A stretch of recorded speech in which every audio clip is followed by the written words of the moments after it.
Kalau lu klik video ini, berarti lu sadar kalau lu itu miskin dan lu pengen berubah. Kebanyakan orang miskin itu menghibur dirinya dengan cara dia nyalain orang lain. Dia selalu bilang bahwa ini kondisi ekonomi lagi jelek, ini kesalahan pemerintah, ini salah gua nggak dilahirin sama orang yang kaya. Tapi itu cuma cara mereka semua untuk menghibur dirinya. Lu pernah mikir nggak, di dunia ini uang itu ada banyak sekali ya. Ada orang yang bisa hasilkan puluhan triliun, bahkan ratusan triliun per tahunnya. Tapi lu bingung, kenapa uang itu tidak pernah nyampe ke tangan lo? Kenapa tidak pernah ada di genggaman lo? Berarti ada hal di dunia ini yang lu nggak tahu, yang orang lain itu tahu. Mereka itu selalu yang gua sebut jual skrip ke lu. Datang ke sekolah yang rajin, kerja yang keras, menabung yang keras, ya kan? Lu sekolah yang rajin, cari nilai yang bagus, dengan nilai yang bagus lu bisa lamar kerja, lu cari gaji naik pelan-pelan, lalu nabung di celengan ayam. Itu adalah skrip yang ditanamkan ke lu sejak lu kecil. Jadi setiap kali ya lu punya pemikiran lain yang di luar skrip itu, lu akan ragu dan lu akan takut. Lu tidak pernah diajarin untuk nanya kenapa nasihat yang keluar seperti itu tidak pernah datang dari mulut orang yang kaya. Kalau semua sistemnya tadi yang gue sebut dari sistem edukasi, ya, sistem pekerjaan, itu tidak pernah didesain untuk lu jadi kaya. Tapi itu lu didesain untuk sebagai hamster, ya, lu jadi sebagai hamster yang lari di roda. Lu cuman muter, lu kelihatannya larinya kencang tapi lu lari di tempat. Simpelnya ya, ketika lu sekolah nih, lu lulus sekolah, lu dijanjin apa? Ketika lu lulus kuliah, lu pasti bisa dapat pekerjaan lebih gampang kalau S1. Padahal itu bohong secara total.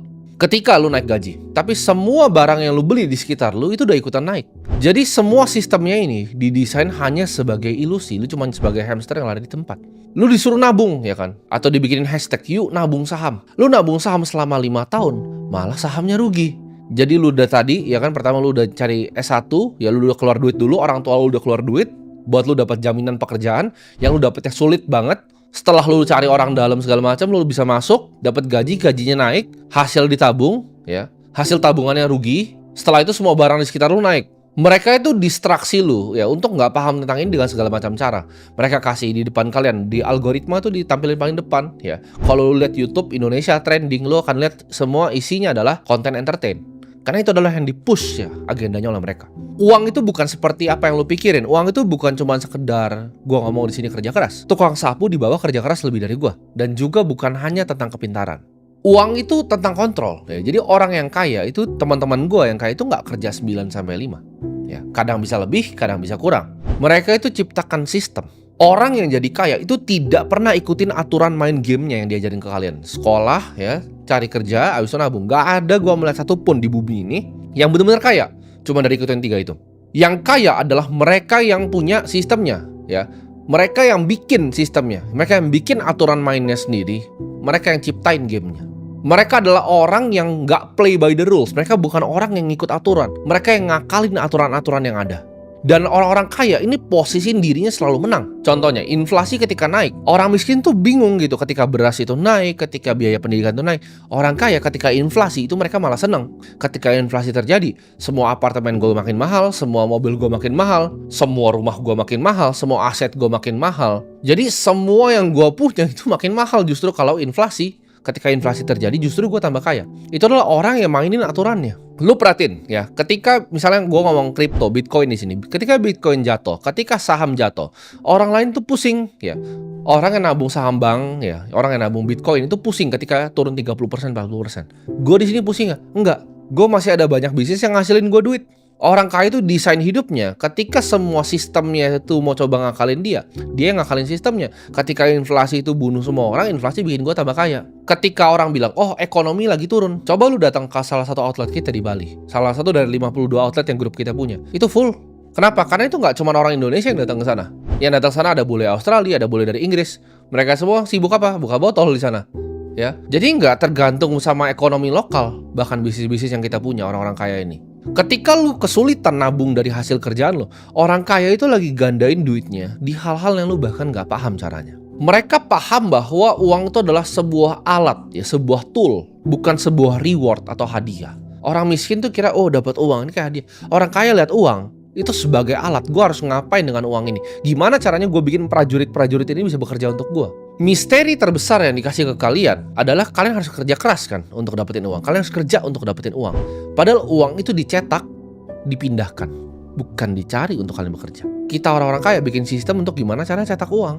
Orang kaya itu tidak pernah kerja untuk gaji. Lu itu tidak pernah paham ya gimana caranya melihat uang sebagai alat. Lu melihat gaji itu sebagai sesuatu yang membanggakan. Ketika gaji naik, lu wah gaji gue naik. Waktu gue tukar terus untuk uang. Padahal lu hanyalah seorang pion di sistem yang dibikin sama orang lain. Orang kaya itu nggak fokus gimana caranya mereka dapat gaji lebih. Mereka fokus gimana caranya dapetin aset yang lebih. Gimana caranya punya sistem bisnis. Gimana caranya punya investasi yang menghasilkan. Gimana uang itu bisa kerja walaupun mereka udah nggak kerja untuk uang lagi. Orang miskin tuh hanya taunya yuk nabung saham. Orang kaya itu yang bikin emitennya. Mereka yang bikin perusahaannya, mereka bikin sistemnya, mereka gaji karyawannya, lalu mereka listingin di bursa. Kebanyakan kekayaan, ya ini lu bisa cari datanya. Ini dari Profesor Aswad Damodaran. Datanya adalah gak banyak orang yang bikin duit dari pasar saham. Kecuali para owner operatornya. Orang yang listing sahamnya itu yang jadi yang paling kaya. Orang kaya itu punya cara investasi yang kompleks. Mereka punya deal flow yang berbeda dengan kalian. Kalian cuma taunya gimana caranya beli saham perbankan. Orang kaya itu negosiasi dengan cara yang kalian nggak paham. Private equity deals, venture capital deals. Deal-deal yang kalian nggak pernah bisa dapat. Project yang bahkan kalian nggak tahu gimana caranya investasi di sana. Atau gimana caranya diajak untuk investasi di sana. Orang kaya itu selalu punya posisi cash yang mendekati ke nol. Duit gue ya, berdasarkan harta gue yang ada di rekening gue itu kurang dari 0,01%. Itu cuma buat gue hidup sehari-hari. Gue anti banget ngeliat uang di rekening itu, gue anti banget. Orang kaya, oke, kalau mau simpen cash itu di mana? Mereka pasti beli US Treasury. At least mereka mau bungain pasti cashnya. Mereka pasti simpen di mata uang yang kuat. Orang kaya yang gue tahu semua simpen USD atau enggak Singapura dollar. Mereka beli bonds di Singapura. Ya MAS punya Treasury. Mereka tidak ada yang beli bonds di negara berkembang. Kenapa? Karena fiatnya devaluasi, bondsnya nggak ada yieldnya jadinya. Orang kaya itu paham kalau cash itu sampah. Jadi di saat lu ngerasa aman, oke gue simpen uang di tabungan nih. Orang kaya, yang mereka lakukan adalah mereka gimana cara gue buang-buangin uang ini ke tempat-tempat yang lain. Gimana cara uangnya gue buang, oke jadi US Treasury, oh uangnya gue buang jadi S&P 500, oh uangnya gue buang ya jadi properti, jadi gedung. Uangnya gue buang lagi jadi outlet yang ke-30. Mereka itu paham uang itu mengalir kayak sungai. Dapat uang Bitcoin, dapat uang S&P 500, dapat uang masukin ke venture capital ini fund 3, dapat uang masukin ini ke deal flow private equity yang beda, dapat uang masukin ke token project yang baru listing, dapat uang temen mau IPO masukin duluan. Kita udah masuk duluan sebagai friends and family-nya. Kita masuk duluan sebelum semua beli. Sebelum pencet bel ting, badut-badut semua masuk. Minimal di situ ketakutan gitu kan dengan 30 juta yang lebih. Hey, ini jangan sampai hilang, ini tabungan gue takut resiko. Beda banget cara kita melihat duit ya, orang kaya sama lu disuruh untuk belajar takut ya kan, oh mau belajar ini nggak mau belajar gitu, belajar AI oh nggak ngerti belajarnya, diajarin gratis di sini di YouTube gue juga oh nggak mau belajar. Orang kaya itu yang mereka lakukan adalah beli informasi, beli terminal di sini 500 juta per tahun, itu nggak masuk ke akal lu untuk beli informasi seharga 500 juta per tahun, nggak bisa lu proses gitu loh. Oh lu pikir mendingan untuk DP rumah karena lu miskin. Tapi nyatanya di dunia ini ada 325.000 orang kaya yang bayar 500 juta per tahun untuk bisa akses data terbaru sama informasi terbaru. Orang kaya itu rela buang duit hanya untuk mendapatkan koneksi. Lu bilang ke gue di sini, Warren Buffett mau makan sama gue, 100 miliar gue bayar cash sekarang. Buat makan siang doang, ya kasih gue waktu 1 jam. Gue akan bayar 100 miliar hanya untuk informasi yang keluar dari mulutnya. Kenapa? Karena semahal itu informasi. Itu yang orang kaya tahu, orang miskin nggak tahu. Bedanya lu yang tahu deal flow sama enggak atau apa informasinya. Lu tidak diajak ke informasi-informasi tertentu. Lu belum tahu aja orang-orang kaya itu kita sangat edik sama informasi. Kita kayak pecandu informasi ya. Gue ketika ngelihat sesuatu, oke, ini gue pernah ngelihat waktu itu Macro Report tahun 2018. Ini siapa yang punya? Oh, ini dulu pernah jadi managing partner di GLG Group, hedge fund dengan 36 billion dollar. Dia jual kelas gitu kan. Ada kelas. Ini orang udah running fund 36 billion dollar. Dia jual kelas 7.000 dolar ya, gue beli gitu. Walaupun 99% gue udah tahu, tapi ada 1% yang gue belum tahu. Di situ gue belajar. Orang akan bilang, gila lu beli kelas 100 juta, lu kena tipu. Enggak, gue gak kena tipu. Walaupun 99% gue udah tahu di situ. Tapi ada satu report yang gue bahas buka, ini menarik ini reportnya tentang makro. Mungkin ada yang tahu tuh gue sebut apa. Ini gue sebutnya di sini nama kelasnya tuh Real Vision. Gue ketika gue beli itu 7.900 dolar. Gue dapat sesuatu walaupun gue udah tahu banyak yang di dalamnya ya. Ketika gue buka course-nya gue udah tahu banyak, tapi gue dapat sesuatu bos. Sedangkan lu gue suruh coba beli kelas 100 juta. Lu bilang, oh ini si Raul Paul ini scam ini. Dia orang kaya udah lama bego gitu. Dia memang bikin begitu untuk filter siapa yang mau masuk atau siapa yang gak mau masuk. Lu lihat ya dari sistem sekolah, sistem perusahaan, sistem gaji, sistem perbankan. Coba gue sistemnya bank ya, gue jelasin ke lu. Lu sekarang datang ke KPR ke bank. Bang, please minta tolong gitu kan.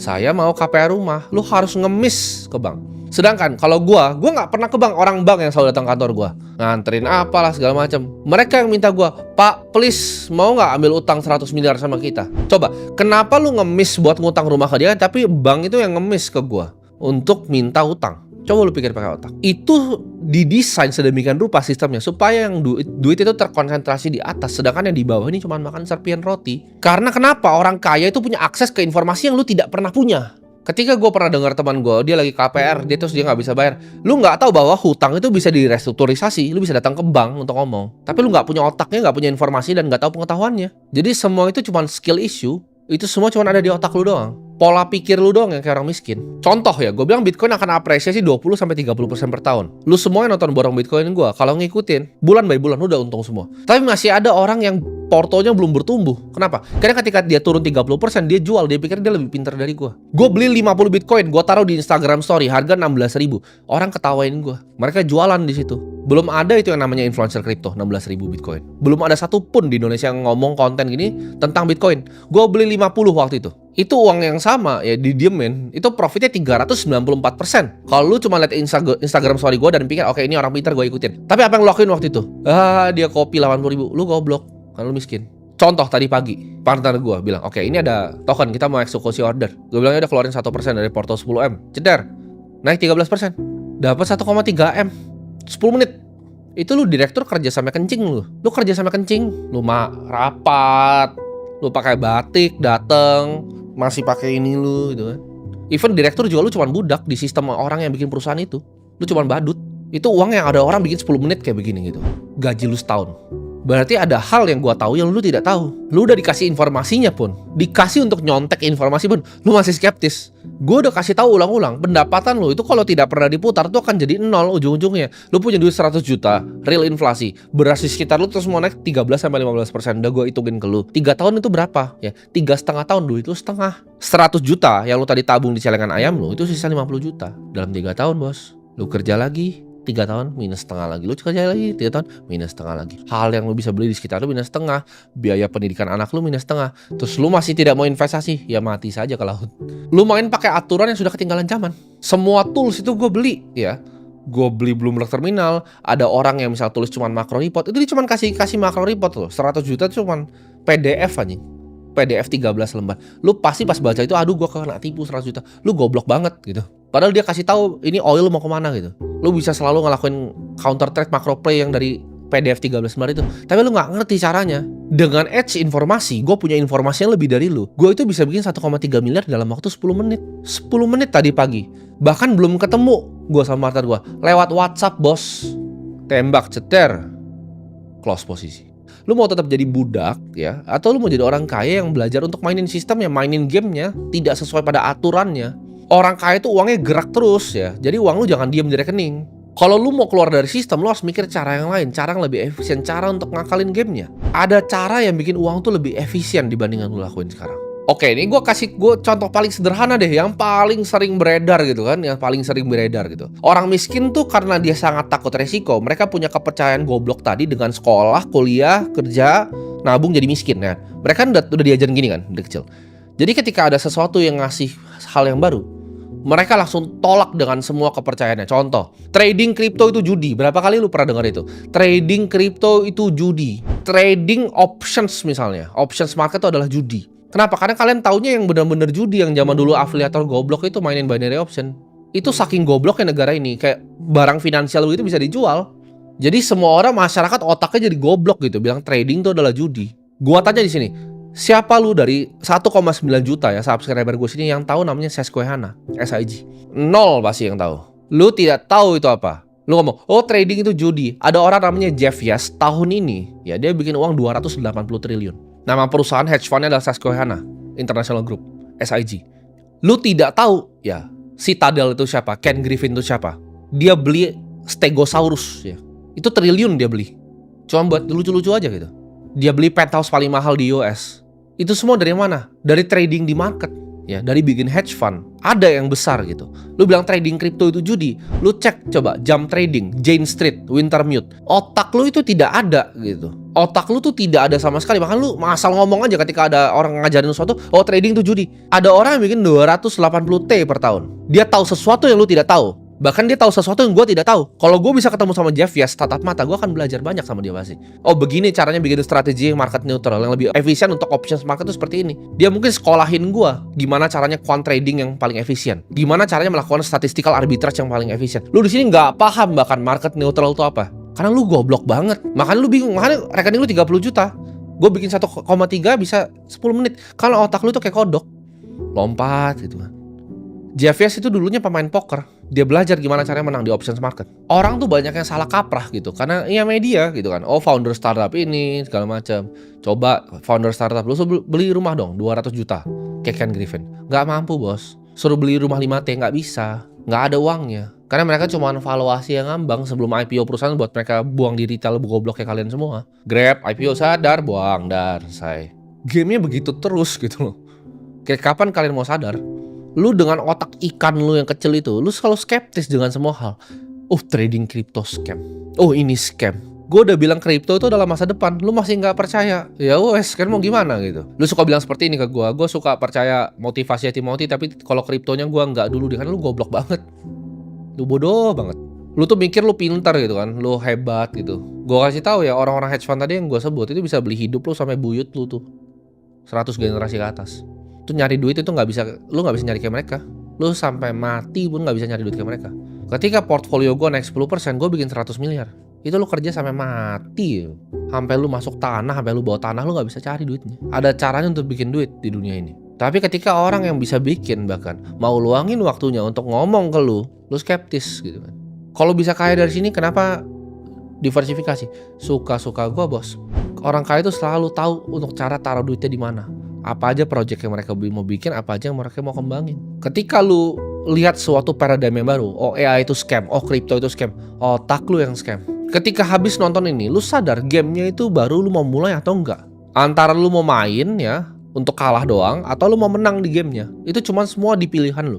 Dan orang yang take action sekarang untuk giat investasi ke ilmu, investasi ke informasi, investasi ke dirinya sendiri, belajar aset-aset masa depan. Mereka semua yang akan ambil masa depan lu, mereka akan rengut masa depan lu dari muka lu. 90% ya yang nonton video ini akan balik persis ngelakuin apa yang mereka lakuin. 1,9 juta yang nonton ini nanti, itu akan balik persis lakuin apa yang lu lakuin selama 5 tahun ke belakang dan 20 tahun ke depan. Mereka akan hindarin resiko. Kayak itu tuh penyakit 90% dari orang. Oh, mau taruh uang di informasi, takut. Lu gak punya uang. Dia pasti mau ngambil uang gua. Itu lu semua pecundang-pecundang. Lu itu yang masukin diri lu sendiri di penjara finansial lu sendiri. Lu yang bikin kerangkengnya, lu yang masuk sendiri, lu yang gembok sendiri. Jadi nanti jangan pernah salahin orang lain ketika hidup lu itu masih kayak pecundang. Karena masa depan itu selalu akan datang ke mereka yang berani ngambil sekarang.